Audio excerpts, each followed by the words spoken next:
Bonjour à tous. Voilà, je vois les connexions qui augmentent peu à peu. On va attendre que tout le monde puisse se connecter.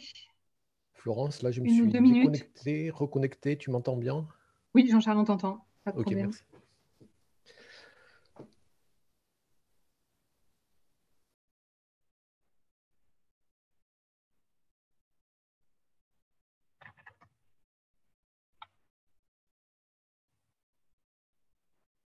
Bienvenue à tous. Je vois qu'on est déjà une centaine de participants. Je laisse 1 ou 2 minutes le temps à tout le monde d'arriver avant qu'on ait.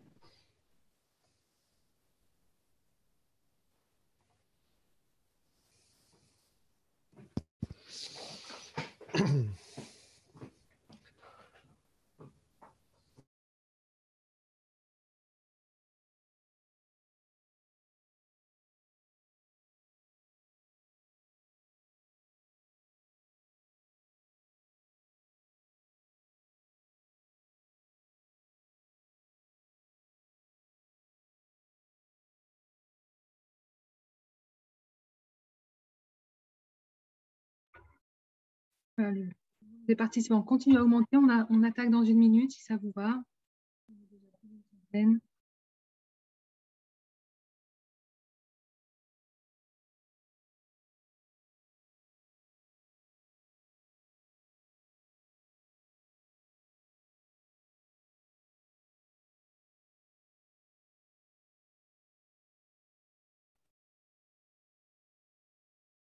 Bien, je vous propose de démarrer.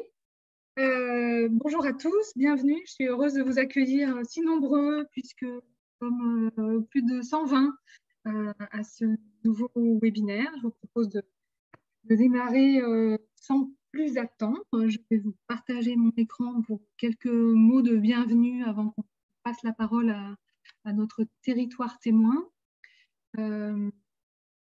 Voilà, donc on va démarrer donc, ce webinaire qui porte sur pourquoi et comment structurer sa stratégie, ses objectifs avec un référentiel de transition.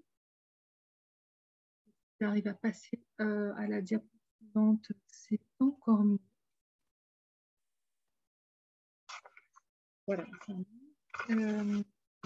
Alors, pour ce webinaire, donc, qui est le deuxième de notre série, c'est cette série de webinaires qui est en partenariat avec la communauté de France, avec la FPT, avec la communauté Comet Écologie et Territoire animée par le CGDD. Donc, nos 3 partenaires sont bien sûr présents à la tribune et puis ils ont préparé ce webinaire avec moi, je les en remercie. Je co-animerai donc ce webinaire d'ailleurs avec Romain Briot d'Intercommunalité de France. Donc, au fur et à mesure de ce webinaire, je vous invite vraiment à poser vos questions, vos remarques, vos témoignages aussi, pourquoi pas dans le chat au fur et à mesure. Il y a aussi, je crois, un onglet questions-réponses. Donc, nous aurons un temps d'échange pour prendre vos questions. Mais c'est vrai que le webinaire est court. On est sur 45 minutes pour laisser à chacun la possibilité de reprendre le travail avant 14 h en début d'après-midi. Donc, on sait qu'on ne pourra pas répondre à toutes vos questions parce qu'on est nombreux. Donc, pour poursuivre les échanges, je vous inviterai à rejoindre la communauté Expertise Territoire, le groupe Transition, Résilience, Climat, Outils pratiques, pour pouvoir échanger entre vous, poser des questions suite au webinaire, faire part de vos besoins, etc. Et puis, vous y trouverez également la fiche qu'on publie, la fiche de méthode qu'on publie pour appuyer ce webinaire, que vous pouvez télécharger dès maintenant. Et puis, on mettra bien sûr le replay, les diapos. Alors, pourquoi structurer ces objectifs avec un référentiel de transition? À quoi ça sert? Alors, ce qui ressort de nos différentes expériences dans les territoires, et on verra avec le territoire témoin dans un instant, c'est plusieurs bénéfices. D'abord, structurer ces objectifs, ça permet d'avoir déjà une vue globale de sa stratégie, qui est souvent portée par plusieurs documents. Ça permet, avec cette vision globale, deuxième point, de se réapproprier cette stratégie pour mieux la porter. Troisième bénéfice, avec un référentiel de transition, ça permet de relier des objectifs locaux avec des objectifs généraux, on pourrait dire même planétaires de la transition, ce qui conduit en fait à balayer tous les champs de l'action publique pour que la transition soit bien transversale. Et puis, avec ça, quatrième et dernier point, ça permet de faire évoluer la stratégie pour qu'elle couvre au mieux toutes ces dimensions de la transition. Donc, on va voir comment on fait ça concrètement tout de suite avec le témoignage de la communauté de communes du Pays de Naï et puis de la ville de Naï, donc notre territoire témoin. Donc, j'ai le plaisir d'accueillir par Bruno Bourda, vous êtes maire de Naï et vice-président de la communauté de communes du Pays de Naï. Et puis Agnès Vigneault, vous êtes directrice de l'aménagement et de l'urbanisme de cette communauté de communes. Et enfin, mon collègue Jean-Charles Amassec du CEREMA Sud-Ouest, qui a accompagné la communauté de communes du Pays de Naï dans leur CRTE, est à leur côté. Je ne sais pas si Jean-Luc Pouet, le directeur général des services, est également parmi nous. Voilà, donc bienvenue à vous. Merci beaucoup de venir témoigner de vos travaux. On aura à peu près 15 minutes de présentation que vous introduirez par quelques questions. Et puis, on échangera ensuite avec la salle et les participants pour une quinzaine de minutes. Donc, ma première question, puisque c'est le sujet de ce webinaire, après avoir rapidement présenté votre contexte, est-ce que vous pouvez nous dire ce qui vous a conduit à structurer vos objectifs avec un référentiel de transition? Je vous passe la parole et puis je commence à projeter vos diapos. Bien, mais je vais commencer peut-être. Donc, bonjour à tous. Peut-être déjà en 2 mots présenter notre territoire, le Pays de Naï. Donc, nous sommes situés, notre siège est situé dans les Pyrénées-Atlantiques, dans la région de Nouvelle-Aquitaine. On a une particularité, c'est qu'on a 2 communes dans le 65, donc un territoire qui est à cheval sur 2 départements et sur 2 régions. Un territoire qui évolue entre 2500 mètres d'altitude et 200 mètres d'altitude, ça veut dire des zones de montagne, des zones de piémont, des zones de plaines céréalières, une logique de vallée, donc des coopérations importantes avec les territoires voisins, aussi bien les territoires de montagne, Pyrénées, que Béarn et voire on n'a pas de frontières, mais on travaille aussi avec la Navarre en Espagne. Au niveau de notre structure, à la diapo suivante peut-être, on représente 29 communes, 29 000 habitants, 9 300 emplois, donc c'est la diapo précédente, Madame Border, je pense. Un territoire qui est un bassin de vie qui est centré sur la ville de Naï. J'ai les photos à l'écran, moi. Le territoire est centré sur la ville de Naï, avec un gros pôle économique en partie nord du territoire, aux portes de l'agglomération, qui est lié en fait à la présence d'un industriel reconnu international qui est le Safran, producteur de turbines d'hélicoptères. Donc un territoire structuré en 2 gros pôles. Voilà, je pense qu'on peut passer un petit peu aux photos. Vous avez un panel des paysages que l'on a chez nous, et la notion de paysage, on va le voir après, est importante. Ça a été un gros axe de travail. Donc, la plaine céréalière, la montagne, l'altitude avec des pratiques du cyclotourisme qui sont importantes. Un tourisme basé sur le tourisme vert, randonnée, eau vive, patrimoine religieux, archéologique. L'eau a une place importante chez nous. L'eau dans toutes ses composantes, ça peut être aussi bien risque, mais aussi ressources en eau. On approvisionne notre territoire du Béarn. Je parlais patrimoine, on a 5 bastides sur notre territoire, dont la commune de Naï. Patrimoine religieux, on est aux portes de Lourdes. Patrimoine industriel, j'en ai parlé avec Safran, mais pas que.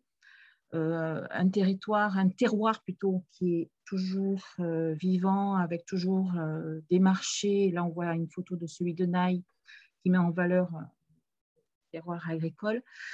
Et une composante que l'on retrouve dans beaucoup de territoires qui sont comme nous un petit peu aux portes des agglomérations, c'est une dynamique, mais qui se traduit après par une gestion en fait de l'accueil de cette population dans le foncier et le caractère des villages.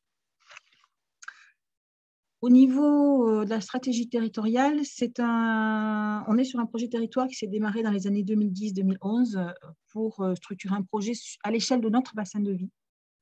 Ce projet a enclenché derrière une réflexion sur le schéma de cohérence territoriale. On a été lauréat notamment d'un appel à projet Plan Scott rural. Le SCOT a été l'occasion de partir sur une thématique un peu particulière, c'était le paysage. On a axé beaucoup de notre développement sur la préservation, la mise en valeur de notre paysage. Ça s'est décliné notamment par une charte architecturale et paysagère. Le SCOT a été approuvé en 2019. Aujourd'hui, on est passé à l'étape suivante, entre guillemets, un peu plus opérationnelle dans la notion de transition, qui est le plan climat, air, énergie, que nous sommes en cours de finalisation. Au niveau de la contractualisation, nous avons contractualisé avec l'État, contrat de ruralité, CRTE. En 2013, toujours en marge du SCOT, puisqu'il a été mis en évidence que notre ville de Naï, notre ville-centre, était à revitaliser, on avait répondu, été lauréat d'un appel à manifestation d'intérêt revitalisation en centre-bourg, qui s'est traduit en opération de revitalisation de territoire, et la commune a été lauréate de Petite Ville de demain. Voilà. Donc après, région Nouvelle-Aquitaine, département des Pyrénées-Atlantiques, vous avez le panel classique des contractualisations. Si on vient un petit peu à notre sujet du jour, quand il y a eu ce contact avec le CEREMA pour travailler sur le projet de territoire pour construire le CRTE, nous avons été vivement intéressés au niveau de notre direction. Nous avons eu un fort taux de renouvellement d'élus sur ce mandat. Disposer d'outils pour faire connaître ce qui a été fait, construire une stratégie avec les nouveaux élus, l'intégrer dans la démarche CRTE qui se menait en parallèle du PCAET, tout ça avait du sens. Aussi, on est parti d'emblée dans cette coopération avec le CEREMA. L'idée, c'était de rendre visibles et lisibles les orientations que l'on avait pu prendre dans tous nos travaux sur la dizaine d'années précédentes. Donc, il y a eu, M. Amasek va nous expliquer tout ça, mais il y a eu un gros travail de sa part pour exploiter ce qui avait été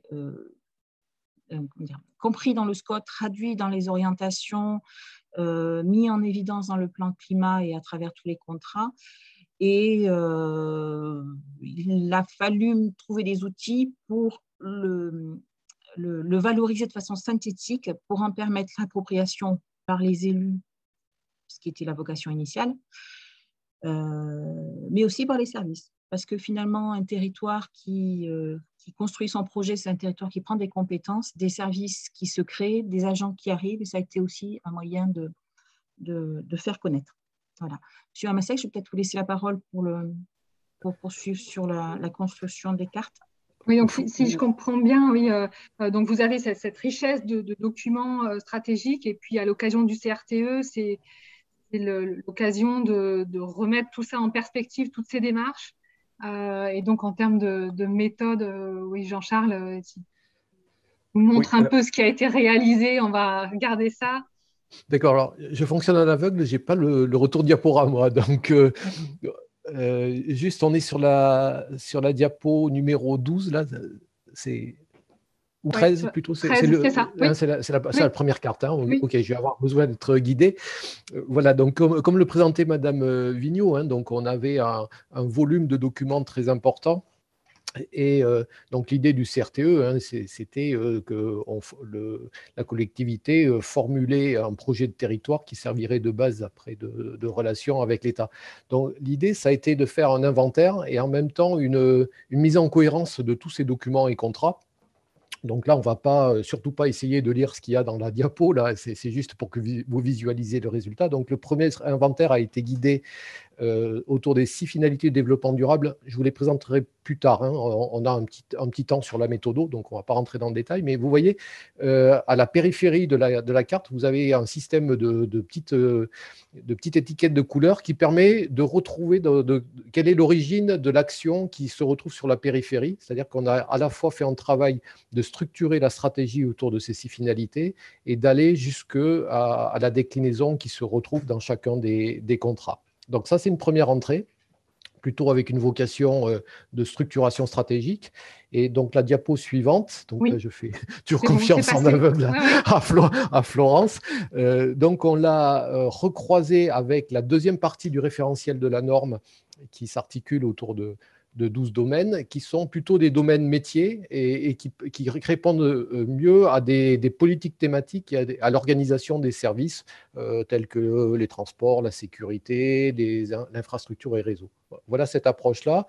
Et ça a permis, donc, dans les discussions qu'on a eues donc avec Madame Vigneault notamment, hein, c'est de visualiser cet ensemble qui, autrement, toutes ces informations étant diluées dans des centaines, voire des milliers de pages de documents. Et donc, après, se profiler, comme le disait Madame Vigneault, hein, il y a eu un renouvellement de l'exécutif. Donc, on était à peu près vers le mois de la fin de l'année scolaire, donc vers le mois de juin, et se profilait donc un séminaire, le premier séminaire après la crise sanitaire qui réunissait les nouveaux élus. Et donc là, on a produit une carte, on repart de la carte des 6 finalités, mais un peu plus resserrée autour des orientations stratégiques qui peuvent intéresser les élus. Et donc, c'est la diapo numéro 15 que vous devez avoir à l'écran, et où là, on a cherché à reformuler, à décliner les 6 finalités du développement durable autour de thèmes qu'on retrouve à la fois dans les documents, mais qui parlent à l'ensemble des élus, et notamment aux nouveaux élus qui rentraient qui étaient élus dans le nouvel exécutif de la communauté de communes. Voilà comme première introduction, hein, et donc cette carte a été présentée donc, au séminaire auquel participait M. Bourda, donc je crois pouvoir dire que ça avait été assez bien perçu. Merci. Donc, ces cartes mentales, elles ont permis de formaliser vos objectifs dans un cadre assez simple mais structuré. Pour poursuivre, Agnès Vigneault et Bruno Bourda, je crois que ce travail de structuration d'objectifs qui a été initié dans le CRTE, il a eu des suites dans d'autres démarches portées par l'intercommunalité ou portées par la commune de Naï. Donc, comment vous avez procédé par la suite pour continuer ce type de réflexion? Alors déjà, par rapport aux élus et le projet de territoire, le travail va se poursuivre. Ça ne sera pas un travail de début de mandat, mais ça sera peut-être un travail de réinterrogation de ce projet de territoire qui commence à avoir une bonne douzaine d'années. Donc, c'est un travail qui va se poursuivre avec le CEREMA. Moi, je l'ai utilisé dans le cadre du plan climat air-énergie. On avait fait le diagnostic avant l'arrivée de ce mandat. Avec ce mandat, on a construit une stratégie, mais portée par le bureau d'études de façon très réglementaire avec les 9 thématiques prévues par le code. Et on avait besoin de réexprimer, en fait, au moment du plan d'action, toutes ces thématiques avec plus une notion de projet. Alors pour travailler, on a en plus travaillé avec différents partenaires. On a travaillé avec le bureau d'études PCAET qui nous a fourni déjà de la matière. On a fait une conférence agricole parce qu'il était apparu au moment notamment du travail avec M. Amasek que l'agriculture était un sujet qui était un peu en défaut, que l'on n'avait pas beaucoup investi. Donc un travail avec les chambres d'agriculture, les partenaires bois, avec le bureau d'études PCAET notamment, mais aussi d'autres partenaires qui travaillent sur l'alimentation. On a travaillé avec l'agence de l'eau sur la thématique eau, c'est un sujet qu'on a beaucoup investi. On s'est retrouvé à un moment avec tellement d'actions dans tous les sens qu'on n'arrivait plus à restructurer tout ça et à refaire du lien. Et du coup, cet outil carte mentale qui était encore très frais dans nos esprits, on est revenu vers lui. Alors, on est revenu vers lui pour construire pour structurer progressivement notre programme d'action, mais surtout pour le réinterroger. Parce que dans le plan climat, on n'invente pas non plus tout, hein. On repart de ce qu'on fait et de ce qu'on sait faire pour améliorer. Et on a réinterrogé en fait tout le travail qu'avait fait M. Hamasek de récapitulation des thématiques qu'on a investies. Et on s'est rendu compte à cette occasion-là que le champ était vaste. On a réinterrogé pour vérifier que l'on n'oublie rien et pour refaire un peu le lien. Je vous avais parlé par exemple tout à l'heure que le paysage est un sujet important chez nous.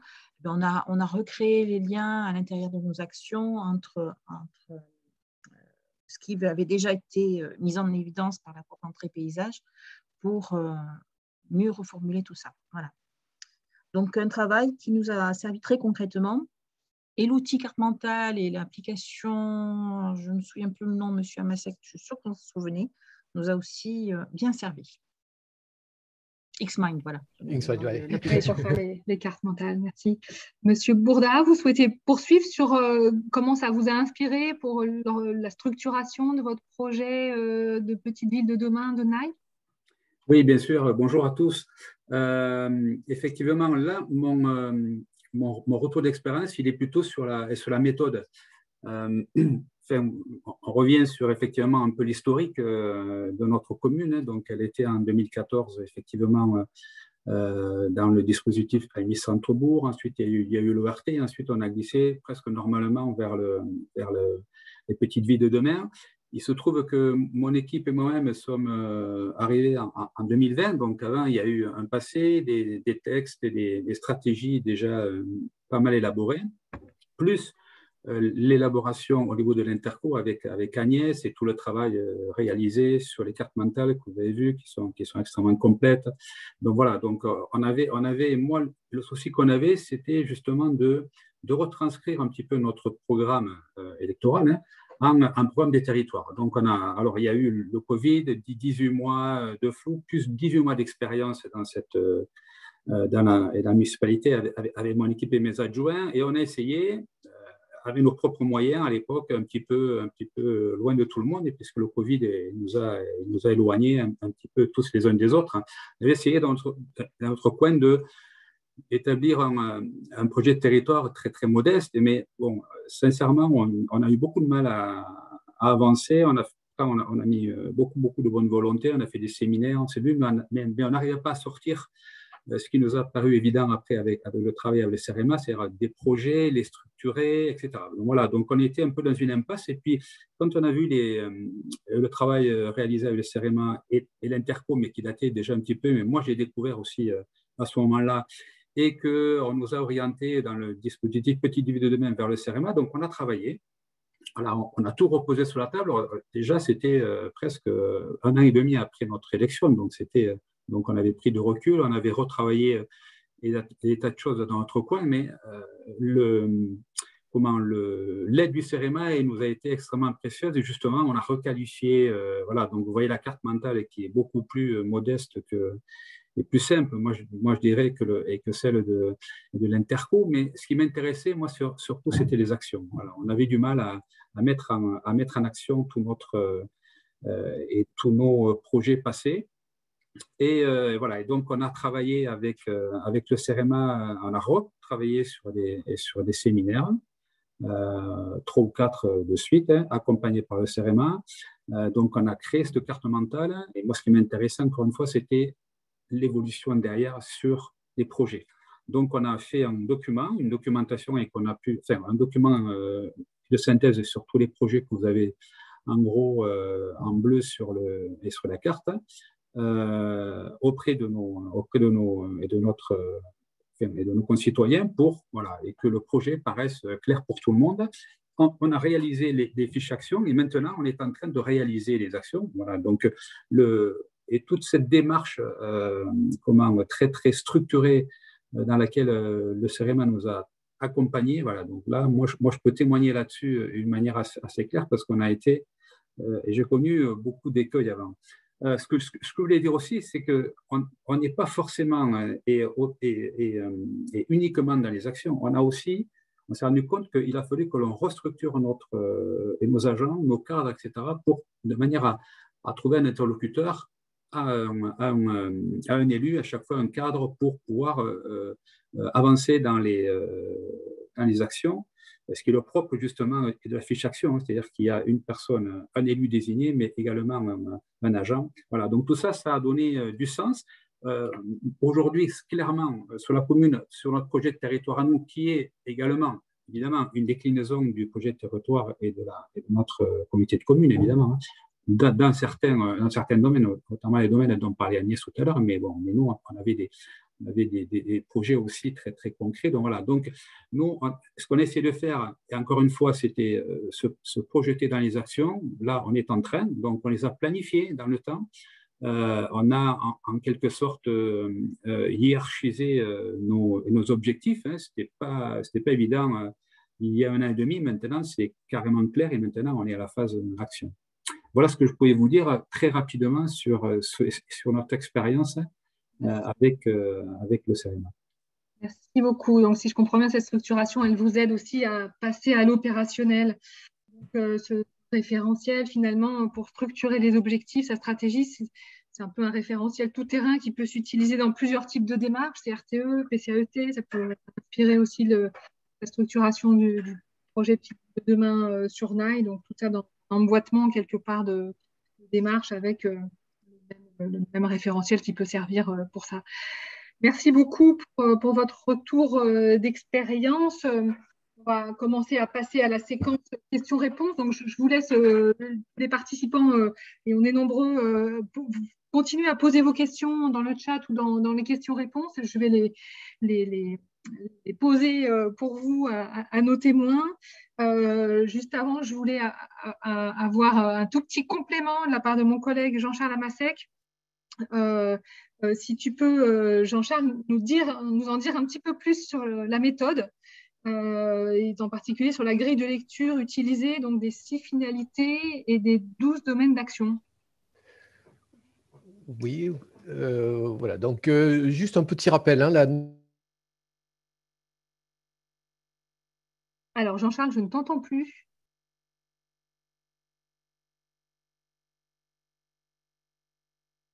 Et je ne te vois plus. Est-ce que c'est le cas pour les autres? Est-ce que je suis la seule? Non, c'est bien ça, Florence. Ah, alors je vais prendre le relais de Jean-Charles qui peut-être pourra se déconnecter, reconnecter. Tant bien que mal, je vais essayer d'expliquer ce qu'il a fait. Donc effectivement, ce norme ISO 37101, c'est un nom bien compliqué, mais pour quelque chose d'assez simple, finalement, c'est une grille de lecture du développement durable pour structurer, organiser les démarches territoriales de développement durable. Et donc, c'est basé sur une grille en 2 dimensions avec 6 finalités, simplement, attractivité, résilience, amélioration de l'environnement, bien-être, cohésion sociale, utilisation responsable des ressources. Et donc, ces 6 finalités, elles permettent de classer les objectifs, et c'est ce qui a été fait à l'occasion du CRTE du Pays de Naï pour donc les objectifs opérationnels que vous voyez complètement à droite. Et entre les deux, il y a quelque chose un petit peu intermédiaire qui sont les grands axes stratégiques. Donc là, on a déployé uniquement une branche et même une sous-branche d'une branche bien-être. Mais pour vous dire que tout ce qui est voilà, la somme des documents stratégiques qui ont été lus, Scott, les principaux contrats, etc. Jean-Charles, tu es revenu peut-être? Oui, je suis revenu. Hein, désolé. Très bien. Le flux a été interrompu au moment où je commençais à parler. Oui. Parfait. Donc, j'ai commencé à présenter ce qui avait été fait avec les 6 finalités. Et puis, je te passe la parole peut-être sur les 12 domaines d'action sur la diapo d'après. Et juste pour revenir peut-être en introduction, hein, je commençais à dire que la norme ISO 37101, c'était une norme de management hein, dont l'intitulé c'était sur les projets territoriaux de développement durable. Voilà. Donc, et ce qui est important, cette norme de management, c'est au sens international du terme, c'est qu'elle introduit la notion de pilotage, vraiment de pilotage à la fois stratégique et opérationnel. Et donc, quand on est avec les finalités, finalement, ça revient à interroger le niveau stratégique en disant pourquoi on agit. Donc, là, Florence vous a présenté ce qui a été fait. Alors ça, c'est important parce que ça va aussi, on a utilisé cet outil parce que l'idée étant d'aller aussi jusqu'à tout le travail sur les indicateurs. Bon, il y aura un prochain séminaire qui sera consacré à ça, mais c'est un outil qui permet d'aider parce qu'on tient à la fois les impacts avec le pourquoi et les finalités, et des indicateurs plus de résultats et de réalisation avec les domaines. Donc, alors maintenant, je vois le diaporama, c'est l'avantage. Voilà, on peut avancer. Donc, les 12 domaines, on va pas enfin, vous les aurez dans les documents, hein, on ne va pas se perdre de temps à les balayer un par un, mais voilà, donc on balaye et au passage, la norme dit que ce n'est pas exhaustif, hein. Si un territoire ressent le besoin d'en sortir ou d'en rajouter, on a une marge de manœuvre, hein. Ce n'est pas un cadre strict, c'est aussi ce qui est un outil qui est relativement souple, donc qui permet de s'adapter. Bon, voilà. Et on l'a essayé d'utiliser aussi avec beaucoup de pragmatisme, hein, parce qu'il y a des fois, on se demande est-ce que je mets le rattache à tel domaine ou à tel autre, ou à telle finalité ou à tel autre. En fait, on a pris le parti de faire les choix de la manière dont les gens pouvaient s'approprier, enfin, les acteurs du territoire s'approprier le mieux les actions et le plus simplement possible, parce que la finalité, c'est vraiment cette finalité de pilotage et que les élus et que les techniciens se positionnent bien dans leur projet de territoire. Voilà. Donc, ce référentiel offre quelque chose qui, on l'a appliqué sur plusieurs territoires et a été bien reçu partout où on l'a développé, là, puisqu'on a fait une douzaine de CRTE sur lesquels on l'a utilisé, et ça, c'est plutôt globalement, c'est bien perçu, bien reçu, quoi. Ok, merci beaucoup. Donc, je renvoie la fiche, effectivement, hein, pour le détail sur la méthode. Merci beaucoup. Donc, on ouvre les questions, effectivement, et il y en a plusieurs qui sont apparues dans le chat, dans les questions-réponses. Première question à notre territoire. Au séminaire avec les élus, où a été présentée donc la carte mentale de la stratégie intercommunale, combien d'élus étaient présents à peu près? C'était un séminaire avec quel volume? Alors, il y avait les élus du conseil communautaire et les suppléants. Donc, on doit être entre 60 et 70. Ok, d'accord. Merci. Question courte, réponse courte. Alors, j'ai d'autres questions sur le recueil des actions. Si j'ai bien compris, ça s'est effectué dans des ateliers thématiques. Quelle était la manière d'animer ces ateliers? Alors, je suppose que c'est par rapport aux actions, au recueil d'actions du plan d'action, enfin, du plan climat air énergie. J'imagine, oui. Le plan d'action. Il y a eu différents formats. Il y a eu des ateliers, on prend des post-it, on fait exprimer en fait des propositions d'action en fonction des questions posées. D'autres où on a plus travaillé avec, alors ça c'était avec l'agence d'urbanisme, on a travaillé avec des propositions, des photos, les élus manipulaient des photos, hein, j'allais dire du concret, mais c'est pas, même si c'est pas du concret quand on parlait de l'eau, mais des objets visuels qui positionnaient suivant l'intérêt qu'ils y portaient.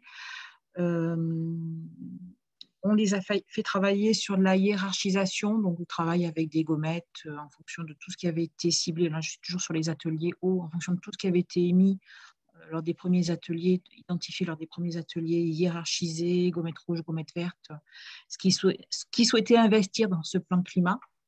Voilà. Ok. Merci beaucoup. Alors, j'ai une question sur l'utilisation de la norme ISO 37001 qui comprend deux choses, en fait. La grille qu'on vous a montrée, mais qui comprend aussi la partie un peu au management de la démarche, amélioration au fil de l'eau, gestion globale, etc. Et on me pose la question, est-ce que cette deuxième partie de la norme a été utilisée, Jean-Charles? Alors, oui, je peux répondre, hein, c'est-à-dire qu'on on a mené avec plusieurs des territoires et on poursuit, hein, sur les indicateurs sont largement guidés par les travaux qu'on a fait précédemment. Donc ça, c'est un premier point. Et normalement, c'est la prise en main justement de ce retour via le système d'information sur le pilote et l'animation des comités techniques et comités de pilotage, hein, d'avoir des séquences où on examine les plans d'action au regard des indicateurs qu'on a pu renseigner et à un niveau supérieur au niveau du comité de pilotage. Donc tout le système d'information et d'indicateurs, on le bâtit dans ce sens, oui. Merci. Autre Peut-être question. Oui. Jean-Charles, parce que la question était peut-être, ça ne va pas jusqu'à une certification de tout le processus pour la collectivité. En fait, vous en prenez des parties et vous vous inspirez de la philosophie générale. Oui, tout à fait, oui. Oui. Disons que à ma connaissance, enfin, je ne connais pas de collectivité en France au moins qui soit partie jusqu'à se faire certifier.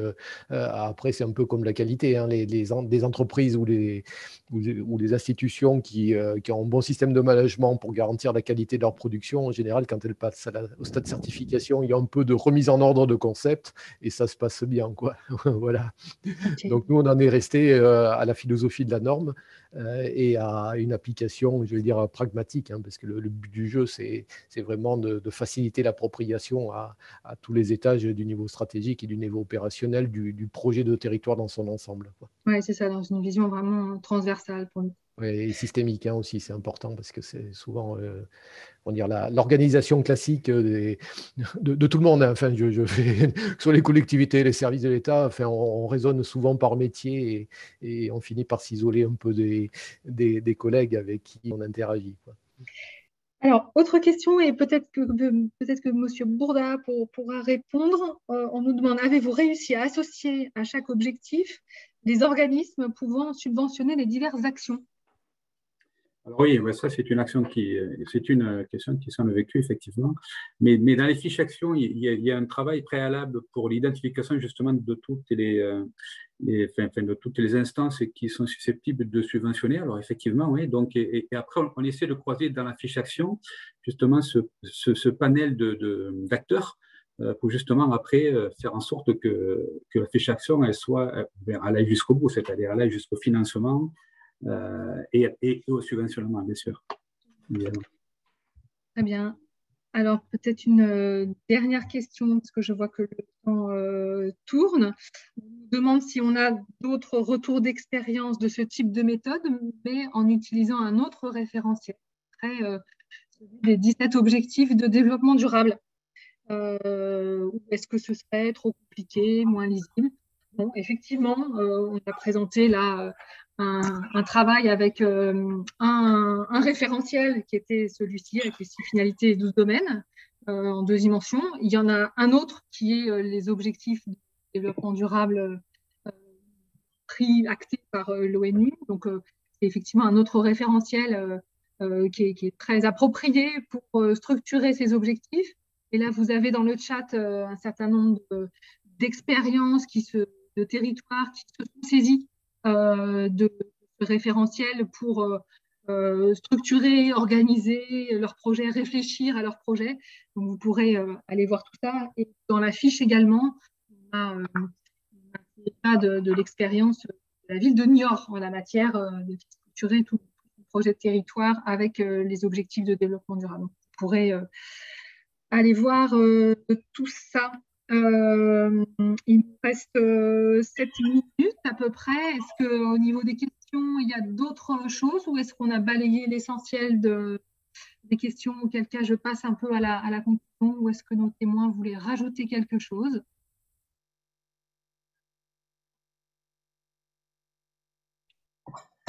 Non, c'est bon.